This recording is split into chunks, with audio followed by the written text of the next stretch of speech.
سلامونه درنو دوستانو، الله دې وکړي چې روغ جوړ باستی. دوستان نن مې تاسو ته ډېر زیات مهم سیټینګ دی.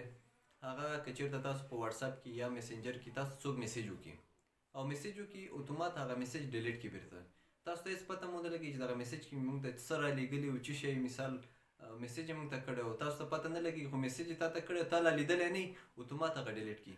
څنګه دغه میسیج چې ډیلیټ شي هغه میسیج تاسو وګورئ دغه څه شی موږ ته په دې میسیج کې رالیږلی دی. نو ویډیو مه سکپ کوئ، تر اخره پورې وګورئ. که ویډیو مو خوښه شوله مخکې در سره شیر کړئ. راځئ چې ویډیو شروع کړو. راځئ ویډیو شروع کوم. د ویډیو شروع کېدو دپاره لومړی به تاسو د دې دپاره د پلی سټور نه یو اپلیکیشن را ډاونلوډ کړئ چې د هغې نوم دی وامر. وامر په نامه اپلیکیشن دی، سکرین په مخ به تاسو ته ښکاري. دغه اپلیکیشن به تاسو د پلی سټور نه را ډاونلوډ کړئ. کله چې دا را ډاونلوډ کړو ما الریډي ډاونلوډ کړی، زه پې کلیک کوم. کله دې چې کلیک هم پې وکړو اوپن دې کړ، دلته یو څو دغه سټیپونه راځي، دا به ورته تاسو یس کوئ. دلته ګورئ لیکلی اکسپټ او مخکې به لاړ شئ، دلته به د الاو کوئ، اجازه به تاسو د اپلیکیشن ته ورکړئ. نیکسټ به وهئ. دلته اوس تاسو نه دغه کوي چې تاسو د کوم د واتساپ میسنجر او د کوم شي میسیج غواړئ چې تاسو مثال تاسو ته څوک میسیج وکړي او بیرته ډیلیټ کړي، تاسو سره پاتې. زه غواړم چې د واتساپ میسیجونه ما سره څوک ماته واتساپ باندې میسیج کوي او هغه بیرته اتومات ډیلیټ کوي، باید ما سره دلته پاتې شي دا څوک دی چې ماته میسیج کوي او بیرته اتومات ډیلیټ کوي چې ما لا لیدلی نه دی. زه نیکسټ کوم، انیبل به یې کړئ، الاو به یې کړئ، د اپلیکیشن ته به تاسو اجازه ورکړئ. کله چې دا اپلیکیشن آن که ګوره دلته هیڅ اوس نشته په دې کې، ټول خالی دی، هسټري هر څه خالی دی. ما سره دوه واتساپ دي، یو ساده واتساپ دی، یو واتساپ بزنس دی. زه د واتساپ بزنس نه ساده واتساپ ته میسیج کوم.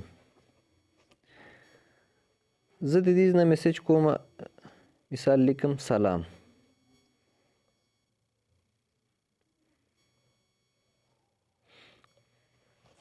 سلام مې ولیږه هغې ته، خو دا میسیج زه بیرته اتومات ډیلیټ کوم. دا میسیج ګوره ما لا لیدلی نه دی، بیرته ډیلیټ کوم دا بل واتساپ نه. ایوری ون ګوره میسیج ما ډیلیټ کړه. اوس راځو دې بل واتساپ ته، دې واتساپ ته راغلو، ګوره دا میسیج دلته را رسېدلی خو بیرته ډیلیټ شوی دی. یعنې دا میسیج اوس ما ته پته ونه لګي چې دا دې کې څه لیکل شوي. مثال که څوک ما ته میسیج وکړي اتومات ډیلیټ کړي، ما لا لیدلی نه چې دا به یې څه لیکلي او بیرته ډیلیټ کړي. نو دا به تاسو څنګه ګورئ چې دغه دې کې راته څه لیکلي. اوس راځو دې اپلیکیشن ته، دې وامر ته. کله چې دې وامر ته راغلو په دې کلیک کوو، ګورئ دلته دا کوم سلام چې اوس ما راولیږه ورته هلته ما ډیلیټ کړه. دلته ګوره ما ته راغی سلام. د دې نه مخکې ما وایس میسیجونه کړي دي هغه ما دلته شو کوي، او دا کوم سلام چې ما مثال را لیږلی او ما ډیلیټ کړي ګوره دلته یې ما ته وښوده.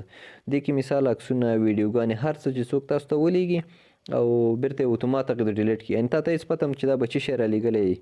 نو په دغه وامر اپلیکیشن به را ډاونلوډ کړئ د پلی سټور نه، او دې کې به تاسو ته ټول ډیټا چې څوک ډیلیټ کوي به تاسو دلته شو کېږي چې تاسو یې څه را لیږلي دي. تاسو لا لیدلی نه اتومات ډیلیټ کړی به ټول دلته تاسو ته شو کوي. نو دغه ویډیو که خوښه شوې مو وي د خپلو نورو دوستانو سره هم در سره شیر کړئ تر څو هغوی هم ترې استفاده وکړي، او زموږ یوټیوب چینل در سره سبسکرایب کړئ. د راتلونکو ویډیوګانو دپاره ښه وخت، ښې چارې. الله پامان.